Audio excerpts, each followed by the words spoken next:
अस्सलाम वालेकुम स्टूडेंट्स, क्या हाल चाल है। अच्छा जी स्टूडेंट्स, इस लेक्चर में मैं आप लोगों के साथ लेबर कॉस्टिंग के कुछ क्वेश्चंस डिस्कस करूंगा और लेबर कॉस्टिंग के टॉपिक को हम कुछ हद तक देखेंगे। ये प्रैक्टिस टू पास वाला हैंड आउट है जिसमें 5 क्वेश्चंस मैंने आप लोगों को लेबर कॉस्टिंग के दिए थे। इसके जो आखिरी 3 क्वेश्चंस हैं मैं कोशिश करूंगा कि वो इस लेक्चर में, इस वीडियो में आप लोगों से डिस्कस कर लूँ। देखिए, अगर हम स्टार्ट करते हैं क्वेश्चन नंबर 3 से, ये कहता है Midway services limited received an urgent order for installation of 4 machines in a textile mill. Immediately after receiving the order, the company deputed 4 engineers on the job. Each engineer was responsible for installation of one machine. एक machine install करने के लिए एक engineer responsible था। 4 machine install करनी है, 4 engineers हैं। The standard time to complete this job was 50 hours, यानी कि जो एक स्टैंडर्ड आवर्स हैं, आप कह लें कि आपके पास जो 4 इंजीनियर्स हैं वो हैं let's say mister A, mister B, mister C, mister D. और जो स्टैंडर्ड आवर्स हैं, कंपनी ने ये कहा हुआ है कि ऑन एन एवरेज या एक स्टैंडर्ड है कि भाई 50 घंटे में एक मशीन इंस्टॉल हो जानी चाहिए, लिहाजा हर इंजीनियर का काम 50 घंटे में हो जाना चाहिए। It is the policy of the company to pay its engineers on job to job basis, यानी कि हर जॉब के अलग पैसे मिलते हैं।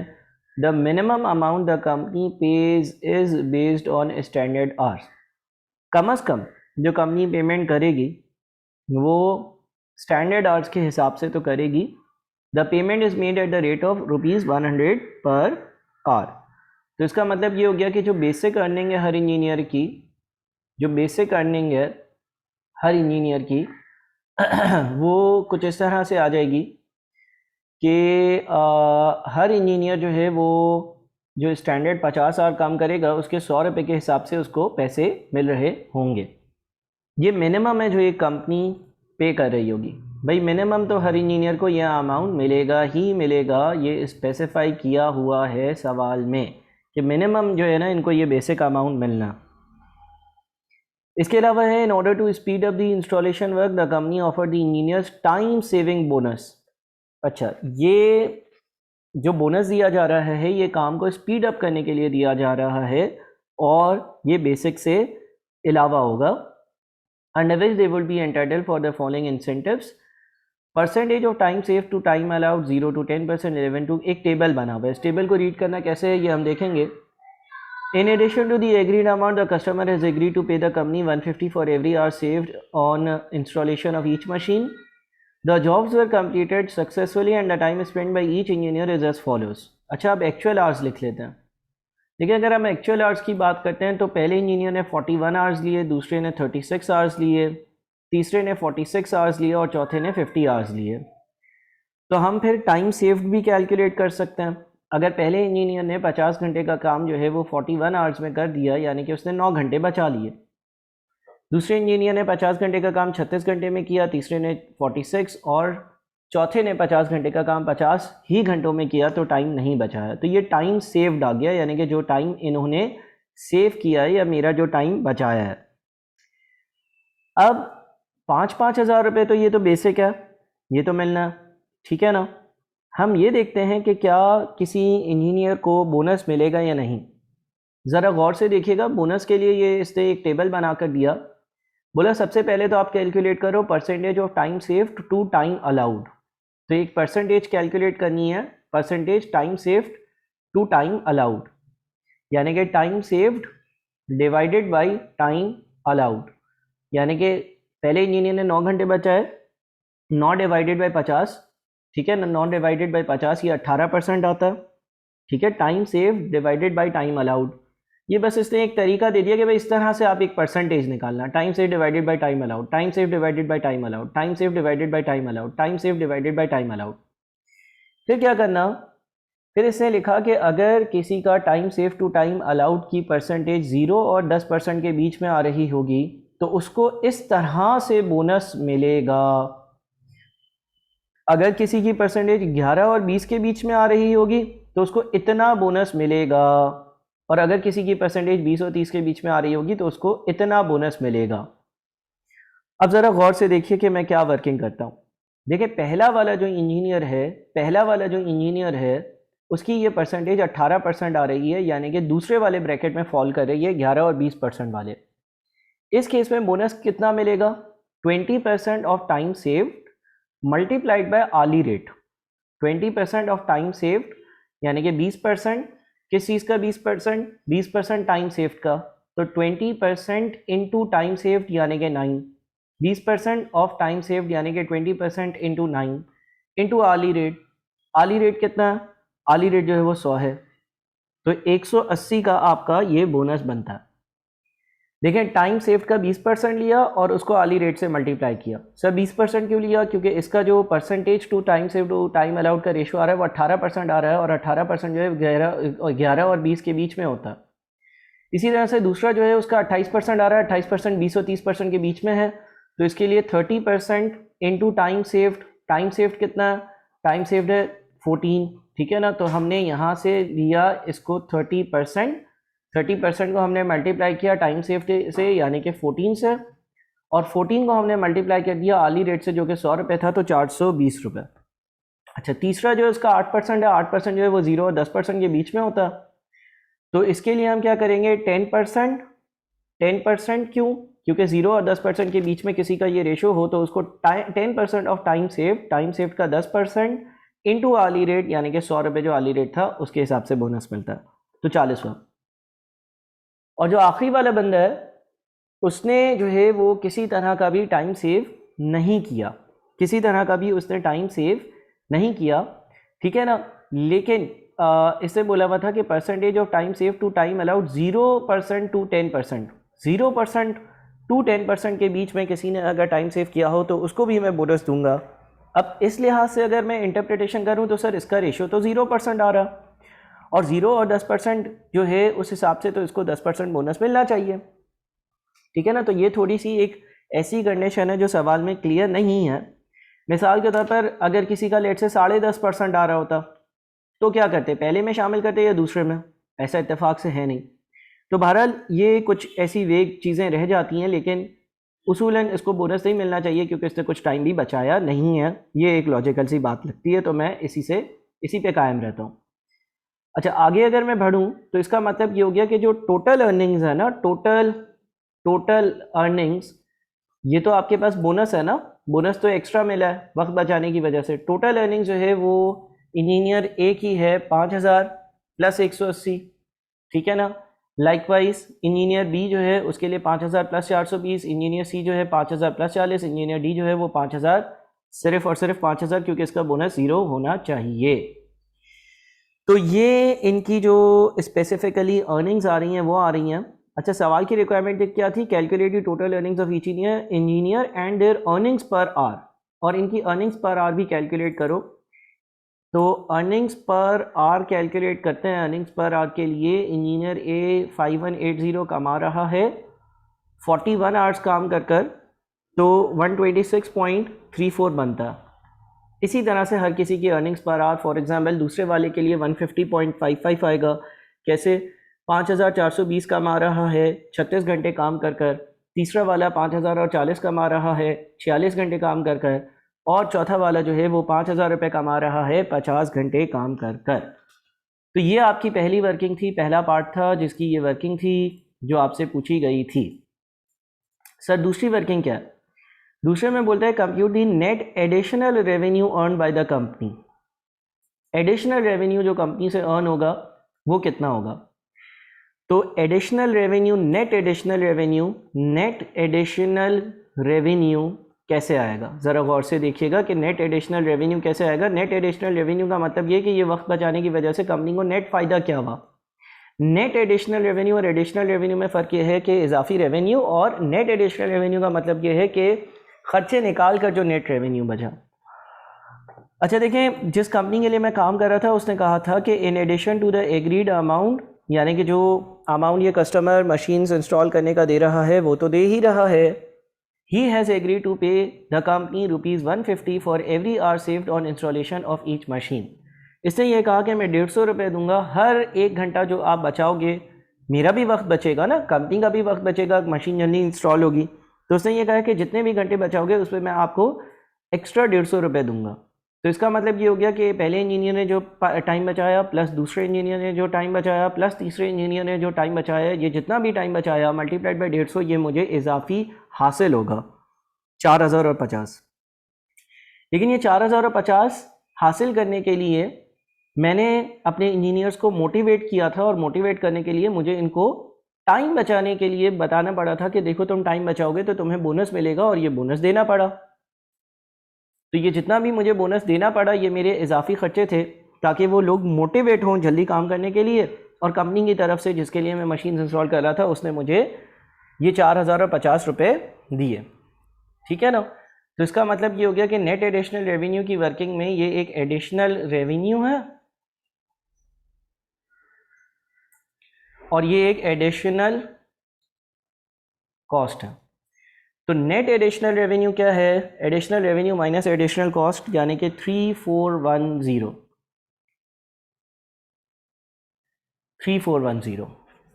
ठीक है जी।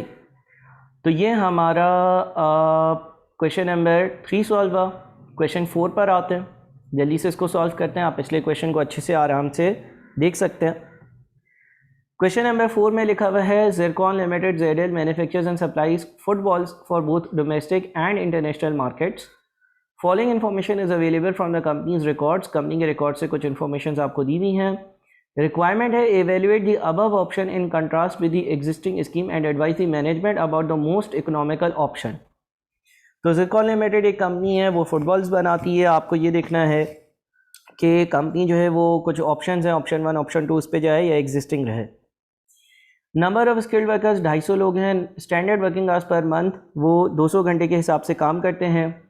ठीक है। अच्छा, मैं वर्किंग को थोड़ा सा समराइज़ करूंगा ताकि जल्दी चीज़ें सॉल्व हो जाएं। स्टैंडर्ड आवर्स क्या होंगे? 200 घंटे ये लोग काम करते हैं और 250 लोग हैं, यानी कि टोटल 50,000 घंटे स्टैंडर्ड आवर्स हैं। स्टैंडर्ड आवर्स पर मंथ 200 और स्टैंडर्ड वर्कर्स 250 हैं, तो 50,000 घंटे बन गए। ठीक है ना। Actual hours per unit of product 1.5 घंटा लगता है। स्टैंडर्ड लेबर रेट दिया हुआ है, वेरिएबल ओवरहेड्स रेट दिया हुआ है।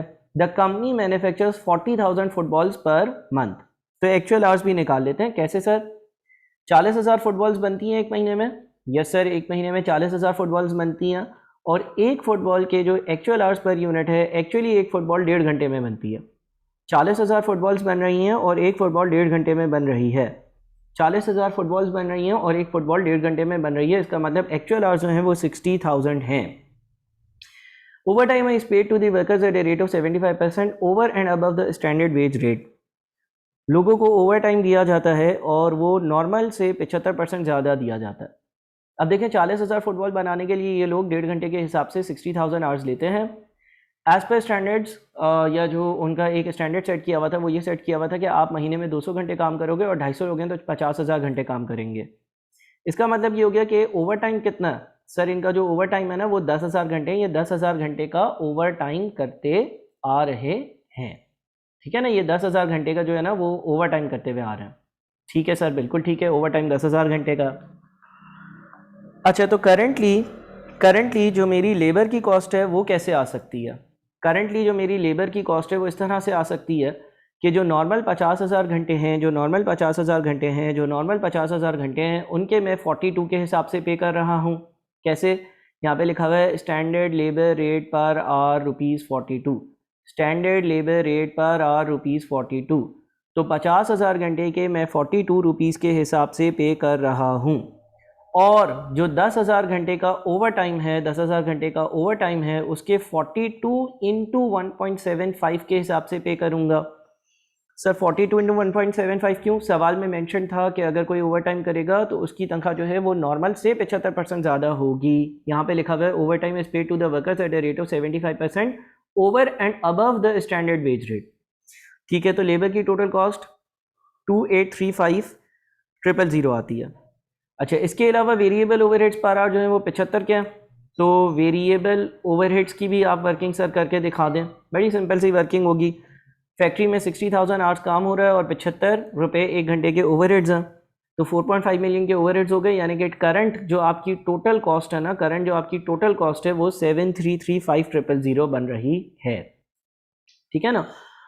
आगे बढ़ते हैं, आगे लिखा हुआ है in order to increase the production efficiency and reduce the cost of conversion. Production की एफिशिएंसी बढ़ाने के लिए और कन्वर्जन की कॉस्ट कम करने के लिए the management is currently evaluating various ways incentive plans. Company बहुत सारे मुख्तलिफ तरह के इंसेंटिव प्लान्स देखना चाह रही है। The production manager has suggested the following options to the management.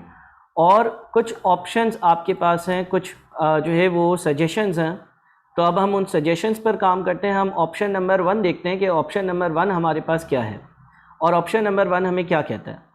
Sir option number 1 कहता है introduce a piece wage system at the rate of ₹72 per unit. यानी कि ऑप्शन नंबर 1 ये कहता है कि यार आप एक फुटबॉल बनाने के ₹72 दे देना, सीधा सीधा, आगे पीछे कुछ भी नहीं। It is expected to improve the current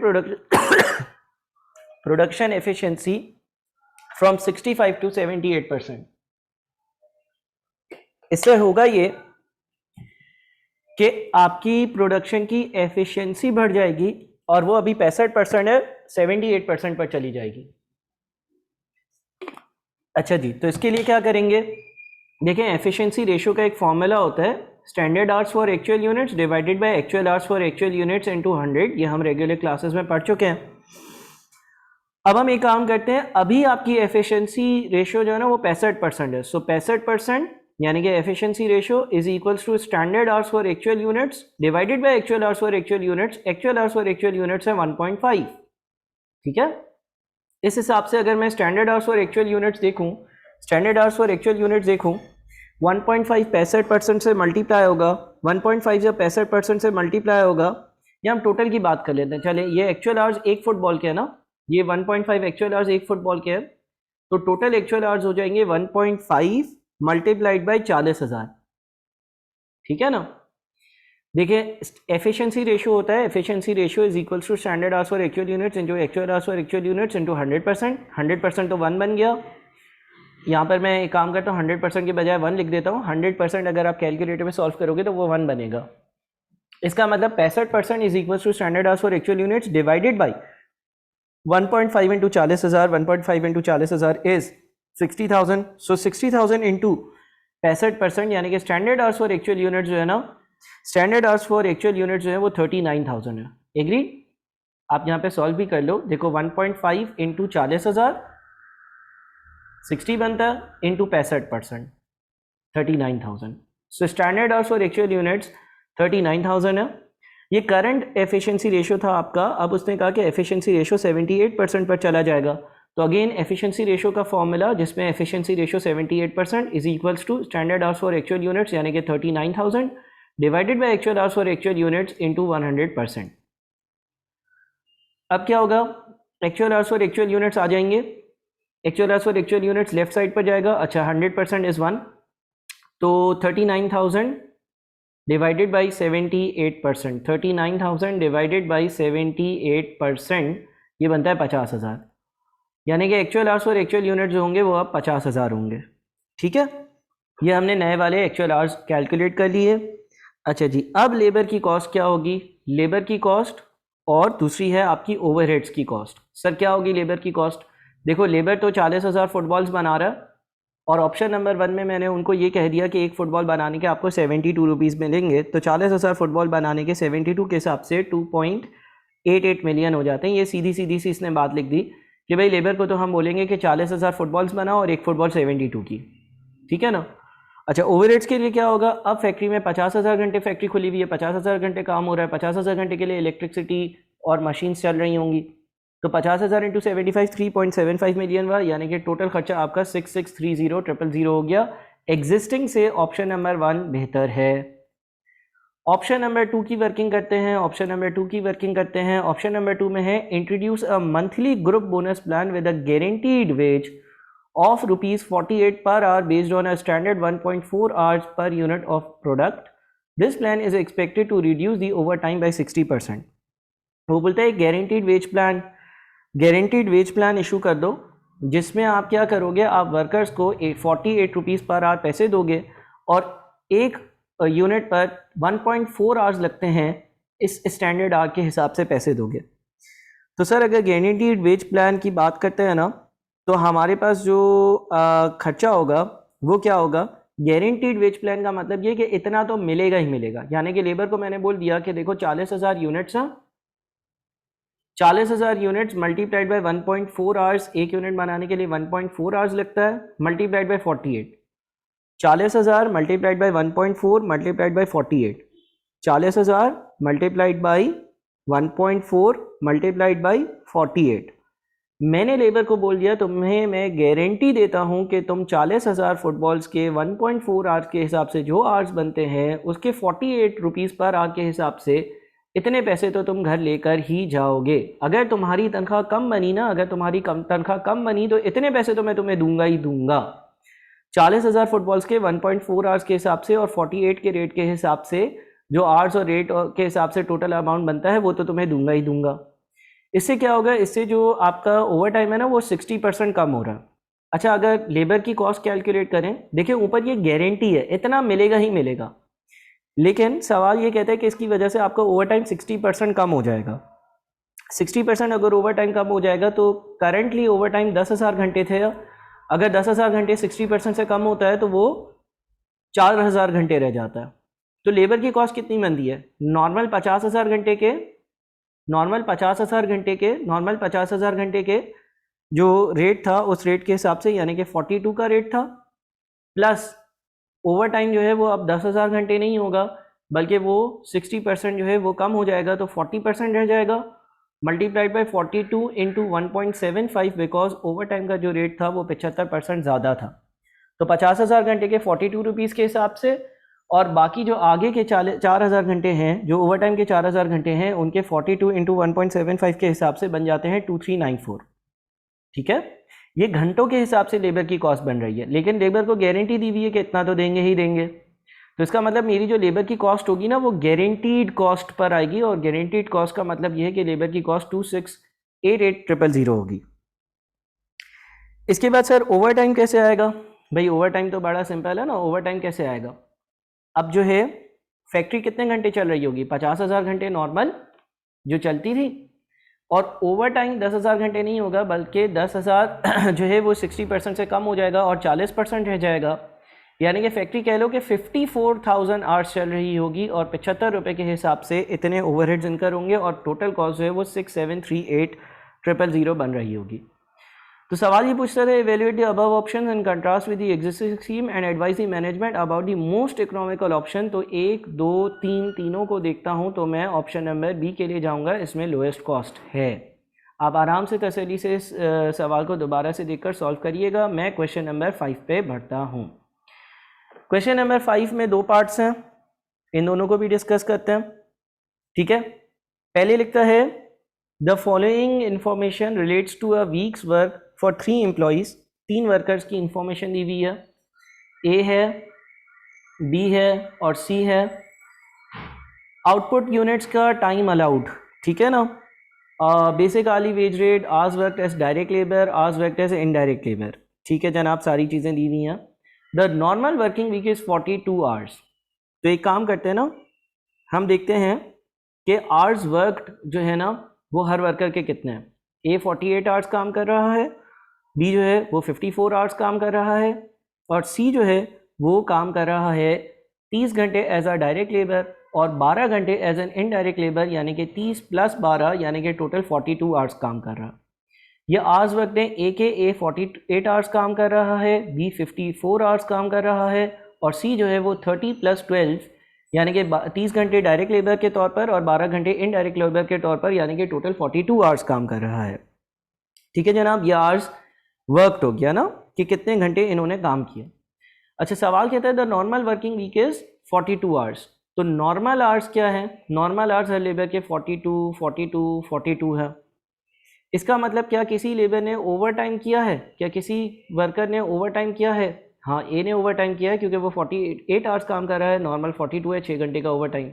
क्या बी ने ओवर टाइम किया है? हाँ, 54 - 42 यानी कि 12 घंटे का ओवर टाइम किया है। क्या सी ने ओवर टाइम किया है? नहीं, 42 आवर्स काम किया है, 42 आवर्स उसके नॉर्मल बनते थे, उसने ओवर टाइम नहीं किया है। For the first 6 hours overtime is paid at 50% above the normal rate. अगर पहले 6 घंटे का ओवर टाइम होगा तो उसमें मैं 50% नॉर्मल से ज़्यादा तनख्वाह दूंगा। Any further overtime is paid at double the normal rate, और उसके बाद के ओवर टाइम के मैं डबल पैसे दूंगा, जो नॉर्मली 50% ज़्यादा देता हूँ तो 100% ज़्यादा दूंगा। तो मैं एक काम करता हूँ ना, हर किसी की नॉर्मल वेज कैलकुलेट करता हूँ और ओवर टाइम वेज कैलकुलेट करता हूँ, ओवर टाइम वेज और नॉर्मल वेज। अच्छा, नॉर्मल वेज ए की कैसे आएगी? ए जो है वो नॉर्मल हालात में 42 आवर्स काम कर रहा है और 42 आवर्स के इसको मिलने चाहिए बेसिक वेज रेट जो इसका है ना वो 80 है, तो 3360 बनता है। अच्छा, ओवर टाइम के वक्त कितने पैसे मिलेंगे? इसने 6 घंटे का ओवर टाइम किया, 6 घंटे के ओवर टाइम के इसको 80 इंटू 1.5 के हिसाब से पैसे मिलेंगे। वाई 80 इंटू 1.5? क्योंकि जो पहले 6 घंटे का ओवर टाइम है उसमें तनख्वाह जो होती है वो 1.5 के फैक्टर से मल्टीप्लाई होकर मिलती है, तो 80 इंटू 1.5 तो 720 ये बन गया, ठीक है ना। तो इसका मतलब ए का ये टोटल अमाउंट 4080 बन गया। अच्छा, बी जो है इसी तरह से बी के जो नॉर्मल 42 आवर्स हैं उसके तो इसको मिलेंगे 100 रुपये के हिसाब से, रेट मेंशन है सवाल में। अब इसने 12 घंटे ओवर टाइम किया, तो 12 में से जो पहले 6 घंटे हैं, 12 में से जो पहले 6 घंटे हैं उसको तो 100 इंटू 1.5 से मल्टीप्लाई करो। 12 में से जो पहले 6 घंटे हैं, आई रिपीट, उसको आप 100 इंटू 1.5 से मल्टीप्लाई करो, लेकिन उसके बाद वाले जो 6 घंटे हैं, टोटल 12 में से पहले 6 घंटे के तो 1.5 के हिसाब से पैसे मिले, 1.5 के हिसाब से पैसे मिले, 50% ज़्यादा मिले। फिर सवाल ने कहा था कि उसके बाद वाले अगर कोई भी ओवर टाइम होगा तो नॉर्मल का डबल रेट मिलेगा, तो अगले 6 घंटे के जो पैसे मिलेंगे ना वो 100 नहीं बल्कि 200 के हिसाब से मिलेंगे, तो 2100 और टोटल बन गया 6300। सी ने कोई ओवर टाइम नहीं किया, इसका तो नॉर्मल वेज रेट कितना? नॉर्मल वेज रेट इसका है 70 रुपये के हिसाब से, तो इसका 2940 टोटल अमाउंट बन गया, ठीक है जनाब। ये तो इनको पैसे मिल रहा। अच्छा, ये इनकी टोटल वेज हो गई। टोटल वेज के बाद इनका जो है ना हम बोनस अमाउंट की बात करते हैं कि भाई बोनस अमाउंट जो है ना वो कैसे आएगा। जब हम बोनस अमाउंट की बात करते हैं ना, आगे इसने ये भी लिखा है ना, bonus is paid at 3/5 of the normal rate for the hour saved. जितने घंटे बचाओगे, जितने घंटे सेव करोगे, जितने घंटे बचाओगे उसका 3/5 लिया जाएगा और नॉर्मल रेट के हिसाब से बोनस दिया जाएगा। तो बोनस की ज़रा वर्किंग करते हैं। देखें, अगर मैं आवर्स अलाउड देखूं, अच्छा ए ने जो है ना वो 160 यूनिट्स बनाए हैं, ए ने 160 यूनिट्स बनाए हैं और इसको हर यूनिट बनाने के लिए आधे घंटे दिया गया था, तो इसका मतलब आवर्स अलाउड इसके 80 आवर्स थे, है ना। आवर्स वर्कड, इसने कितने घंटे काम किया है? इसने 48 आवर्स काम किया, तो इसका मतलब इसने घंटे बचाए हैं। हाँ, इसने जो है कंपनी के आवर्स बचाए हैं या टाइम सेव्ड है। टाइम सेव्ड कितना है भाई? 48 आवर्स में 80 घंटे का काम कर दिखाया, यानी कि 32 घंटे बचाए। 32 घंटे का बोनस क्या बनेगा? बोनस के लिए सवाल ये कहता था बोनस के लिए सवाल ये कहता था कि भाई जितने घंटे बचाओगे, यानी कि अगर तुमने 32 घंटे बचाए तो इसका 3/5 दिया जाएगा और नॉर्मल रेट के हिसाब से बोनस दिया जाएगा, यानी कि 80 के हिसाब से तुम्हें बोनस दिया जाएगा। वर्किंग वापस देख लें, 32 आवर्स बचाए, उसको 3/5 से मल्टीप्लाई किया और उसको 80 से मल्टीप्लाई किया, क्योंकि 80 के रेट से मुझे बोनस देना है जो नॉर्मल रेट है। इसी तरह से बी की बात करते हैं। बी के आवर्स अलाउड कितने हैं? 276 यूनिट्स बनाए हैं, 276 यूनिट्स बनाए हैं। एक यूनिट बनाने के लिए 0.25 आवर्स अलाउ किए हुए थे और इसने ये काम कितनी देर में किया? आज वक्त इसके 54 आवर्स हैं। इसका मतलब इसने कंपनी के 69 माइनस 54 15 घंटे बचाए हैं। जितना टाइम बचाया है उसका 3/5 दिया जाएगा और नॉर्मल जो रेट है उससे मल्टीप्लाई किया जाएगा, तो 900 इसका अमाउंट बनता है बोनस का। जो आवर्स सेव किए उसका 3/5 लिया और उसको नॉर्मल रेट से मल्टीप्लाई किया। ये तरीका सवाल में दिया हुआ है, जनरली सवाल आपको बोनस का तरीका बता देता है, तो ये तरीका सवाल में दिया हुआ था। सी की बात करते हैं। सी के आवर्स अलाउड कितने हैं? आवर्स अलाउड है भाई, इसने 68 यूनिट्स बनाए हैं और 0.75 आवर्स एक यूनिट बनाने के लिए लेता है, यानी कि 51 आवर्स। अच्छा, इसके आवर्स वर्कड कितने हैं? अब याद रखिएगा, सी जो है ना वो एज एन इनडायरेक्ट लेबर भी काम करता है और जब कोई इनडायरेक्ट लेबर काम करता है तब वो प्रोडक्शन में इन्वॉल्व नहीं होता है, लिहाजा जब यूनिट्स बनाने के लिए इसने काम किया होगा वो 30 घंटे किया। इसका मतलब अगर इसने 51 आवर्स का काम 30 घंटे में किया तो इसने भी 21 घंटे हमारे बचाए। 21 घंटे जो इसने बचाए उसका हम 3/5 लेंगे और 3/5 जब हम ले लेंगे उसका, तो फिर हम उसको अपने आली रेट के हिसाब से, यानी कि सी का जो आली रेट था 70 उससे मल्टीप्लाई करेंगे और 882 का अमाउंट आता है। तो इसका मतलब ग्रैंड टोटल जो वेजेस इनको मिल रही है, ए को ये काम करने के प्लस ये बोनस के 5616 और इसी तरह बी और सी को भी पैसे मिल रहे हैं। आप आराम से तसल्ली से इस पार्ट को भी रिकैप कर कर आराम से देखें और फिर इसको अपने पार्ट पर सॉल्व कर कर और आंसर से टैली करें। ए हो गया। अच्छा जी, बी जो है वो डबल एंट्री से रेलेवेंट है, अच्छा पार्ट है। बोलते हैं the following is a summary of payroll of LMN factory limited for the month of Feb 2014। Basic salary दी हुई है, अलाउंसेस दिए हुए हैं, ग्रॉस सैलरी दी हुई है, कुछ डिडक्शंस हैं, लोन टू स्टाफ ने लोन लिया होगा वो सैलरी से कट गया, इनकम टैक्स कट गया, एम्प्लॉइज़ प्रोविडेंट फंड कंट्रीब्यूशन की वैल्यू कट गई और नेट सैलरी आ गई। The company is also required to pay the following company's contribution to the provident fund, which is equal to employees' contribution and 5% of the basic salary to government organization. Requirement है prepare journal entries to record the payroll cost for the month of Feb 2014, 6 marks। सबसे पहले तो आपने यहाँ पर video को pause कर कर और अच्छे से चीज़ों को देखना है और फिर आगे बढ़ना। अच्छा जी, फिर मैंने जो एंट्रीज़ आपको सिखाई हैं उसमें एक एंट्री आपकी ग्रॉस सैलरी की। तो सबसे पहले हम ग्रॉस सैलरी की एंट्री पास करते हैं। सैलरी एक्सपेंस जो है वो डेबिट होगा और अलाउंस भी एक एक्सपेंस है वो भी डेबिट होगा, ठीक है ना। और इनकी अमाउंट है 4,20,000 और 147,000 और क्रेडिट हो जाएगा आपका पेरोल पेएबल आपका टोटल अमाउंट से जो है वो क्रेडिट हो जाएगा। ये एक लायबिलिटी है, ये ग्रॉस सैलरी की एंट्री होती है। उसके बाद फिर हम इसमें से डिडक्शंस करते हैं। डिडक्शंस की एंट्री होती है, यानी कि जो पेरोल पेएबल से अमाउंट डिडक्ट हो रहा है, जो अभी पे नहीं होगा बल्कि डिडक्ट हो जाएगा, उसकी एंट्री पास होती है। तो एक तो इसमें लोन टू स्टाफ है, स्टाफ ने कोई लोन लिया होगा वो उसकी सैलरी से काटा जा रहा है। इनकम टैक्स वालों को जो पे करना है, इनकम टैक्स पेएबल, वो डिडक्ट किया जा रहा है। और employees contribution to provident fund, यानी कि जो पैसे एम्प्लॉई की सैलरी से कट कर और कंट्रीब्यूशन फंड में जा रहे हैं वो डिडक्ट किए जा रहे हैं। तो जो लोन है वो 13,000 है, जो 15,500 रुपये है वो इनकम टैक्स पेएबल है और 35,000 रुपये जो है वो एम्प्लॉई के कंट्रीब्यूशन टू प्रोविडेंट फंड है, जो कि इसकी सैलरी से डिडक्ट हो रहे हैं। ये डिडक्शन की भी एंट्रीज हम काफ़ी बार पहले पढ़ चुके हैं, यानी कि जो टोटल डिडक्शंस हो रही हैं वो 63,500 की हो रही है। तो उसको 567,000 सैलरी नहीं मिलेगी, बल्कि उसमें से ये अमाउंट तो पहले ही डिडक्ट हो जाएगा। फिर बाकी जो बच गया आपके पास नेट सैलरी, वो नेट सैलरी जो है इस बंदे को पे करी जाएगी और पे करने के लिए जो डबल एंट्री पास होगी, अगेन पेरोल पेएबल आपका डेबिट हो जाएगा बचे हुए अमाउंट से, यानी कि ग्रॉस में से आप जो है वो डिडक्शंस माइनस कर दो। 503,500 जो है वो पेरोल पेएबल डेबिट हो जाएगा और आपका जो बैंक का अकाउंट है वो बैंक का अकाउंट आपका इस अमाउंट से पर्टिकुलरली क्रेडिट हो जाएगा, यानी कि ये आपका अमाउंट नेट सैलरी है जो आपका अमाउंट पे ऑफ हो रहा है। जनाब ये तो कुछ एंट्रीज हो गई, इसके अलावा भी कुछ बातें हैं, ठीक है ना। सवाल कहता है the company is also required to pay the following company's contribution to the provident fund which is equal to employee's contribution, यानी कि कंपनी खुद भी प्रोविडेंट फंड में कुछ कंट्रीब्यूट करेगी जो कि एम्प्लॉय की कंट्रीब्यूशन के बराबर होगा। तो ये भी कंपनी का कंट्रीब्यूशन टू फंड जो है वो कंपनी का एक एक्सपेंस होता है, एक्सपेंस डेबिट होगा, अमाउंट बराबर है यानी कि 35,000 और payable to contribution payable to provident fund जो है वो यहाँ पर डेबिट हो जाएगा 35,000 रुपये।